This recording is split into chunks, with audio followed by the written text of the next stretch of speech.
السلام علیکم دوستو، آج ہم آپ کو شہباز قلندر اور سکندر بودلہ کی اوریجنل کہانی سنائیں گے۔ ہم آپ کو بتائیں گے کہ اصل کہانی ہے کیا۔ اس سے پہلے دوستو میں کچھ عرض کرنا چاہتا ہوں، وہ یہ کہ ہمارا مقصد صرف اصلاح کرنا ہے، کسی کی دل آزاری کرنا نہیں، کسی کی انسلٹ کرنا نہیں، کسی کی توہین کرنا نہیں ہے۔ ہم کسی کی مخالفت نہیں کرتے اور نہ ہی کسی کی سپورٹ کرتے ہیں، ہم صرف سچ بیان کرتے ہیں، سچ کی سپورٹ کرتے ہیں۔ اگر ہمارے سچ بتانے سے کسی کی دل آزاری ہوتی ہے تو ہم معذرت خواہ ہیں۔ ہاں، اگر آپ کو کہیں لگتا ہے کہ ہم جھوٹ بول رہے ہیں یا ہم جھوٹ بولتے ہیں یا ہم غلطی پا رہے ہیں تو وہ ہمیں کومنٹ کر کے ضرور بتائیں۔ ہم آپ کی بات پر توجہ دیں گے اور اگر ہم غلط ہوئے تو ہم اپنی اصلاح کریں گے، لیکن آپ کو پروف دینا ہوگا، دلیل کے ساتھ بتانا ہوگا۔ تو دوستو، اگر ہماری ویڈیو آپ کو اچھی لگے تو لائک کرنا، شیئر کرنا اور اپنی رائے کومنٹ میں ضرور دینا۔ چلیں سنیں، بہت ہی انٹرسٹنگ کہانی ہے۔ لال شہباز قلندر کے نام سے شہرت پانے والی بزرگ ہستی کے والد نے ان کا نام سید عثمان رکھا، مگر بعد میں انہوں نے لال شہباز قلندر کے نام سے دنیا میں شہرت پائی۔ آپ کی ولادت آذربائیجان کے گاؤں مروند میں ہوئی۔ آپ کا سلسلہ نسب حضرت امام جعفر صادق رضی اللہ تعالیٰ عنہ سے جا ملتا ہے۔ بزرگان دین نے اپنے علم و عمل کی روشنی سے نہ صرف سرزمین سندھ کو ہی بلکہ گرد و نواح کو بھی منور کیا۔ باب الاسلام سندھ میں ہزاروں بزرگان دین، اولیاء اللہ اور صوفیاء کرام کا سلسلہ رشد و ہدایت فیوز و برکات جاری رہا۔ آذربائیجان کے ایک چھوٹے سے قصبے مروند میں حضرت کبیر الدین احمد تقوی اور پرہیزگاری میں اپنا ثانی نہیں رکھتے تھے۔ حضرت سید محمد کبیر الدین احمد شاہ کی کوئی اولاد نہیں تھی۔ آپ کی اہلیہ اس مسئلہ کی وجہ سے اداس رہنے لگی تھی۔ سید محمد کبیر الدین ہر شب تہجد کے بعد بارگاہ ازدی میں مناجات کرتے اور ایک حالت گریہ طاری ہو جاتی۔ ایک شب انہوں نے خواب میں حضرت علی رضی اللہ عنہ کو دیکھا اور عرض کی، یا امیر المؤمنین، آپ میرے حق میں اللہ تعالیٰ سے اولاد کے لیے دعا کیجیے، وہ مجھے فرزند عطا فرمائے۔ حضرت علی رضی اللہ عنہ نے تسلی دیتے ہوئے آپ کو ایک فرزند کی بشارت دی۔ کچھ عرصہ بعد 570 یا 573 ہجری بمطابق 1177 عیسوی میں کیا بات ہے، سید کبیر الدین احمد کے گھر ایک فرزند کی ولادت ہوئی جس کا نام محمد عثمان رکھا گیا۔ اسے آنے والے زمانے میں آسمانی ولایت کا شہباز بننا تھا۔ محمد عثمان کی ابتدائی تعلیم آپ کی والدہ ماجدہ کی نگرانی میں ہوئی۔ 7 برس کی عمر میں کلام پاک حفظ کر لیا۔ حضرت شیخ منصور کی نگرانی میں علوم ظاہری کی تکمیل کی۔ عربی، فارسی زبانوں میں اپنے بہت کم عرصے میں خاصی مہارت حاصل کر لی۔ آپ کی والدہ صاحبہ آپ کے اوائل عمری میں وفات پا گئی اور والد کا سایہ بھی والدہ کی وفات کے کچھ عرصہ کے بعد آپ کے کیا بات ہے، سر سے اٹھ گیا۔ ظاہری علوم کی تحصیل کے بعد آپ کا میلان طریقت و معرفت یعنی روحانی علوم کی طرف ہوا۔ چنانچہ آپ نے اس تعلیم کے لیے مروند سے سبزوار کا بھی سفر کیا۔ ان دنوں وہاں جلیل القدر شخصیت سید ابراہیم ولی مقیم تھے۔ آپ حضرت امام موسیٰ کاظم کی اولاد سے تھے۔ آپ بڑے عابد و زاہد اور جید عالم تھے۔ حضرت لال شہباز قلندر حضرت ابراہیم ولی کی خدمت میں رہ کر تحصیل علم میں مشغول ہو گئے۔ حضرت ابراہیم ولی نے حضرت لال شہباز قلندر کی صلاحیتوں کو پرکھ کر جلد ہی مشائخ اور علماء کی ایک محفل میں حضرت امام موسیٰ کاظم رحمۃ اللہ علیہ اہل بیت میں سے تھے۔ حضرت علی حضرت حسین کی اولاد میں سے تھے۔ لال شہباز قلندر کو خلافت کی دستار سے نواز دیا۔ غیبی اشارہ ملنے پر آپ سندھ کی طرف روانہ ہو گئے۔ سفر کے دوران شہباز قلندر مکران کے ساحل پر پہنچے۔ جب آپ وادی پنجگور میں داخل ہوئے تو ایک سرسبز میدان نے آپ کے قدم پکڑ لیے۔ آپ نے یہاں چلہ کشی کی اور اس میدان کو یادگار بنا دیا۔ مقامی مکرانیوں نے اس ویرانے میں ایک فقیر کو چلہ کشی کرتے دیکھا تو دیدار کے لیے امڑ کر آ گئے۔ آپ کی عبادت و ریاضت سے متاثر ہو کر ہزاروں مکرانیوں اور بلوچوں نے اسلام قبول کر لیا اور یہ چلہ کشی کیا ہوتا ہے؟ اسلام میں تو میں نے کبھی نہیں دیکھا، نہ پڑھا، نہ قرآن میں، نہ حدیث میں۔ یہ عجیب کہانی ہے ان لوگوں کی کہ چلہ، یہ فلاں جگہ پہ فلاں بزرگ نے یہاں چلہ کاٹا ہے، فلاں نے یہاں چلہ کاٹا ہے۔ چلا وہ تو سب بھی کاٹتے ہیں، وہ جنوں کو قید کرتے ہیں اور جنوں سے کام لیتے ہیں. یہ ہندو بھی کاٹتے ہیں، سکھ بھی کاٹتے ہیں، عیسائی بھی کاٹتے ہیں. یہ کون سا کمال ہو گیا؟ یہ کون سی دین کی بات ہوگی؟ جھوٹ کی انتہا. چلا کاٹنے سے چلا کاٹتے دیکھ کر کون مسلمان ہوتا ہے؟ میں بتاتا ہوں مسلمان کیسے ہوتا ہے. ایک دفعہ حضرت علی رضی اللہ کی ایک کافر کے ساتھ جنگ تھی. جنگ کے دوران حضرت علی نے کافر کے اوپر آ گئے اور اپنی تلوار سے کافر کی گردن کاٹنے لگے. تو کافر نے حضرت علی رضی اللہ تعالیٰ عنہ کے چہرے پر تھوک دیا. تو وہ حضرت علی رضی اللہ تعالیٰ عنہ نے فوراً اسے چھوڑ دیا. تو کافر نے وجہ پوچھی بھی تو نے مجھے کیوں چھوڑا، تو مجھے قتل کیوں نہیں کیا؟ تو حضرت علی رضی اللہ تعالیٰ عنہ نے فرمایا کہ مسلمان صرف حق کی خاطر لڑتا ہے، صرف اللہ کی رضا کی خاطر لڑتا ہے، مسلمان اپنی خاطر نہیں لڑتا. تم نے میرے چہرے پر تھوکا تھا، اس لیے اس میں میرا خود کا غصہ شامل ہو گیا تھا، میری نفس شامل ہو گئی، اسی وجہ سے چھوڑا. تو کافر وہ یہ دیکھ کر مسلمان ہو گیا. کمال ہے. آپ کے مرید ہو گئے. یہاں ایک عرصہ قیام کرنے کے بعد آپ اس دشت کو دشت شہباز بنا کر آگے بڑھ گئے. آپ جب پسنی سے گزرے تو ایک گڈریا اپنی بکریوں کا ریوڑ لے کر جا رہا تھا. آپ عالم جذب میں تھے. وہ گڈریا اپنی بکریوں کو بھول کر آپ کے قدموں میں بیٹھ گیا. آپ نے چند دن کے ساتھ میں اسے اپنے رنگ میں ایسا رنگا کہ وہ آپ کے جانے کے بعد وہ گڈریا لال کے لقب سے مشہور ہو گیا. پسنی بندرگاہ کے ٹیلے کے دوسری جانب گڈریا لال کا ایک مزار آج تک اسی گڈریے کی یاد دلاتا ہے. یہاں سے آپ سندھ میں داخل ہوئے لیکن رکے بغیر سیدھا ملتان پہنچے اور شہر ملتان کے مضافات میں قیام فرمایا. آپ کی شخصیت سے متاثر ہو کر ملتان اور گرد و نواح کے لوگ آپ کے پاس آنے لگے. ہر وقت لوگوں کا ایک ہجوم رہنے لگا. یہ لوگ طرح طرح کے مسائل لے کر آپ کے پاس آتے. حضرت شہباز قلندر کی دعاؤں سے بے شمار مریضوں کو شفا ملی. لاتعداد دکھیاروں کے دکھ دور ہوئے. ان خوش نصیب لوگوں کی زبانی قلندر شہباز کی کرامات کا ماننے والی ہے کہ کسی نیک بندہ کی دعا کرے تو اللہ پاک دعا سن لیتا ہے، قبول کر لیتا ہے. تقریباً ہر حال میں نہیں سنتا لازمی، لیکن اکثر یہ ہے کہ عام لوگوں سے اللہ پاک نیک لوگوں کی دعا زیادہ سنتا ہے. اور یہی اولیاء اللہ کی کرامت بھی ہوتی ہے. وہ اتنی بس تھوڑی سی کرامت ہوتی ہے، ایسے نہیں کہ اللہ ولی کی دعا سے مردہ زندہ نہیں کرتا. شہرہ بھی دور دور تک ہونے لگا. حضرت لال شہباز قلندر کی شخصیت میں ایک خاص کشش تھی جس کی وجہ سے لوگ آپ سے بہت متاثر ہوتے تھے. آپ ان تبلیغی دوروں میں جہاں بھی گئے آپ سے بے پناہ کرامات بھی ظاہر ہوئی. صحیح بات ہے، یہ بات بھی صحیح ہے کہ تبلیغ کرنی چاہیے، اور جو لوگ تبلیغی جماعت والے ہیں ان کو برا بھلا نہیں کہنا چاہیے، تبلیغ کرنی چاہیے، کیونکہ ختم نبوت کی برکت کی وجہ سے یہ مسلمانوں کا کام ہے کہ وہ تبلیغ کریں. اور دوسری بات کہ کرامت بھی اللہ پاک ولی اللہ کی دکھاتا ہے، ولی اللہ کی کرامت بھی ہوتی ہے جن سے عوام الناس میں آپ کو بے حد مقبولیت حاصل ہوئی. ان اولیاء اللہ کی تبلیغی کوششوں نے لوگوں کو بہت سکون اور اعتماد عطا کیا اور لوگ کثرت سے اسلام قبول کرتے چلے گئے. صحیح بات ہے، ایسے لوگ اسلام قبول کرتے ہیں تبلیغ کی وجہ سے، کوشش کرنے کی وجہ سے.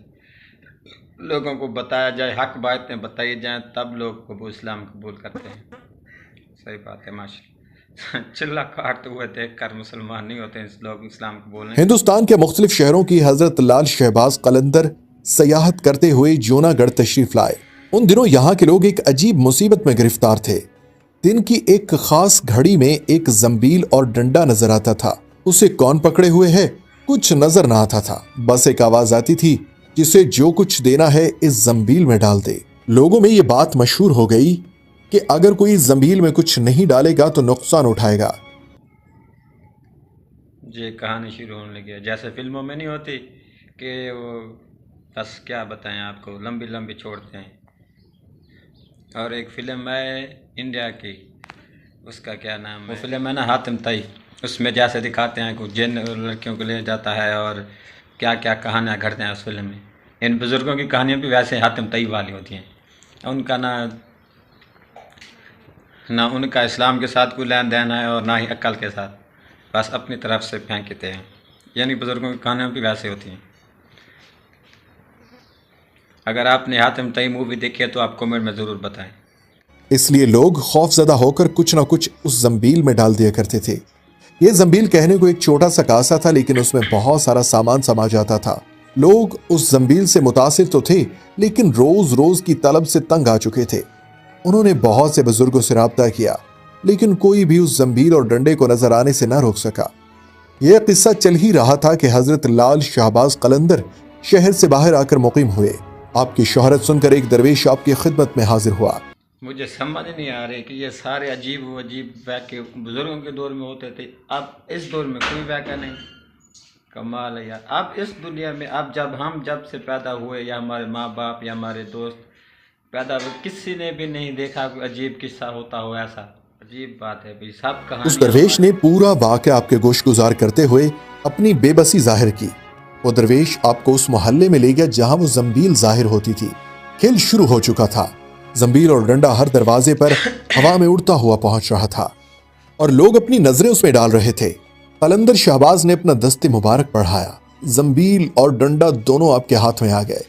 لوگ دم بخود کھڑے تماشا دیکھ رہے تھے۔ حضرت شہباز واہ کیا بات، کمال ہے۔ قلندر نے ڈنڈا اپنے پاس رکھا اور زنبیل اس درویش کے حوالے کرتے ہوئے فرمایا، زنبیل تم رکھ لو، آج سے تم زنبیل شاہ ہو۔ جو بھی تمہاری زنبیل سے کھائے گا فیض یاب ہوگا۔ جوناگڑھ میں آج بھی زنبیل شاہ کا نعوذ باللہ، لا حول ولا قوت الا باللہ۔ کوئی ولی اللہ بھی، کوئی اللہ کا ولی ہو نا، ایسا دعویٰ کبھی نہیں کر سکتا۔ یہ تو وہ بات کر رہا ہے جیسے یہ خدا ہو، جی یہ ایسا کرو گے تو یہ اللہ معاف کرے بھائی، توبہ توبہ۔ مزار موجود ہے۔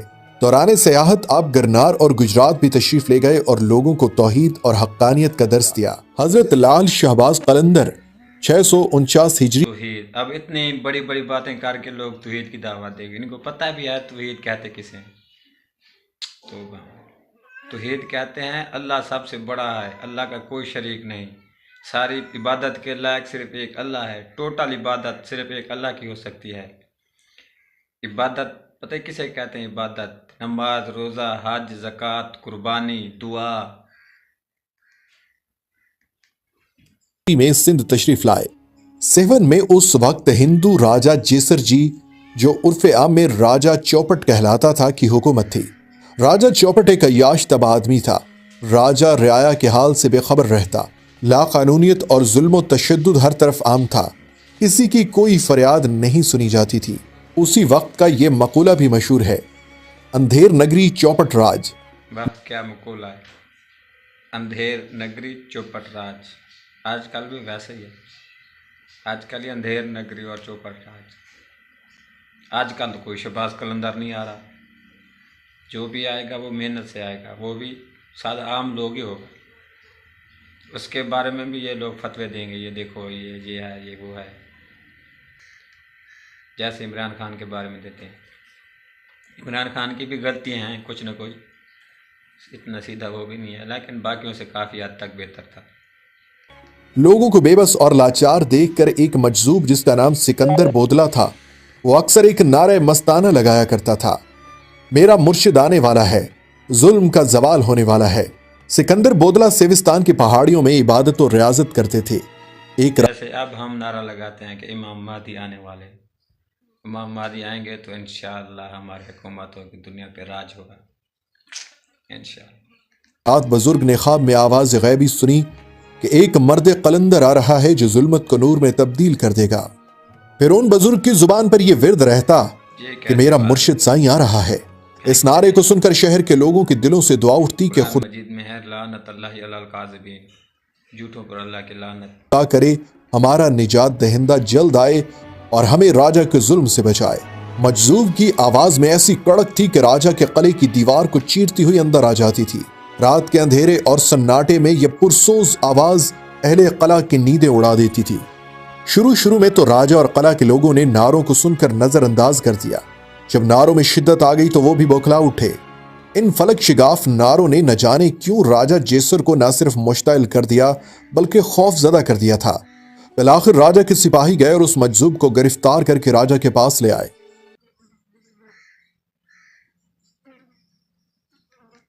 واہ، جیسے فلموں میں نہیں ہوتا ویسی سٹوری بناتے ہیں یہ لوگ۔ راجہ کے سامنے بھی سکندر بودلا کی زبان پر یہی الفاظ تھے، میرا مرشد آنے والا ہے، ظلم کا زوال ہونے والا ہے، تو راجہ غضبناک ہو گیا اور اس نے سکندر بودلہ کو قید کروا دیا۔ مرشد کہتے ہیں راہ دکھانے والے کو، جو دین کی تبلیغ دے، جو دین سکھائے، اسے مرشد کہتے ہیں۔ اور ایک ہوتا ہے مرشد وہ ہوتا ہے جس کو راہ دکھایا جائے۔ لیکن قید خانے میں بھی اس کے فلک شگاف نعرے بند نہ ہوئے۔ راجہ رات بھر اذیت کی آگ میں جلتا رہا۔ صبح ہوئی تو اس نے وزیروں کو طلب کیا۔ وزیروں نے کہا کہ اس شخص کی کھال ادھیڑی جائے، خود ہی دماغ ٹھکانے آ جائے گا۔ راجہ نے اجازت دے دی۔ سکندر بودلہ پر تازیانوں کی بارش کر دی گئی، لیکن وہ یہی کہتے رہے، میرا مرشد آنے والا ہے۔ سکندر بودلہ پر وحشیانہ تشدد جاری رہا۔ تقریباً روزانہ ان پر تازیانوں کی بارش کی جاتی تھی، لیکن آپ کے ہونٹوں پر ایک ہی نعرہ جاری رہتا تھا۔ سندھ کا علاقہ حضرت شہباز قلندر کے لیے انجان تھا۔ اب یہاں کی زبان اور ثقافت سے واقف نہیں تھے۔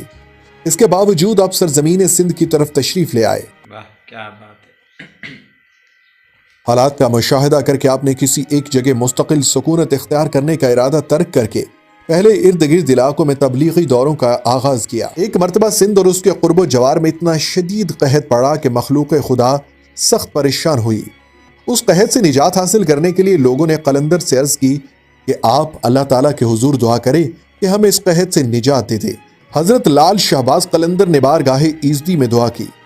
ابھی دعا میں مصروفی تھے کہ بارش شروع ہو گئی۔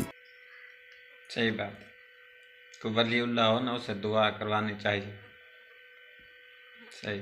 اور اتنی شدید بارش ہوئی کہ تمام خشک کھیت پانی سے بھر گئے، ندی نالے پر ہو گئے اور مخلوق خدا نے سکون کا سانس لیا۔ اسے کہتے ہیں کرامت۔ ہو سکتی ہے، لیکن ہوئی یا نہیں ہوئی یہ اللہ جانتا ہے۔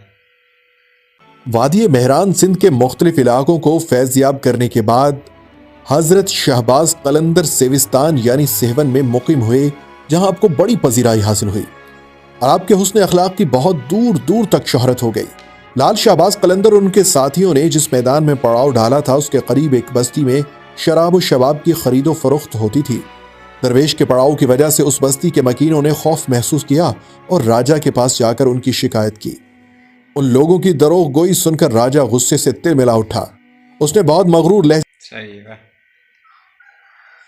لہجے میں اپنے کوتوال کو حکم دیا کہ ان مسلمان فقیروں کو بے عزت کر کے اس کی ریاست سے نکال دیا جائے۔ راجہ جیر جی کے سپاہی گدڑی پوشوں کے خیموں میں داخل ہوئے اور انہیں حاکم سیوستان سہون کا حکم سنایا۔ گدڑی پوشوں نے کہا کہ ہم صرف اپنے مرشد کے حکم کی پابندی کرتے ہیں۔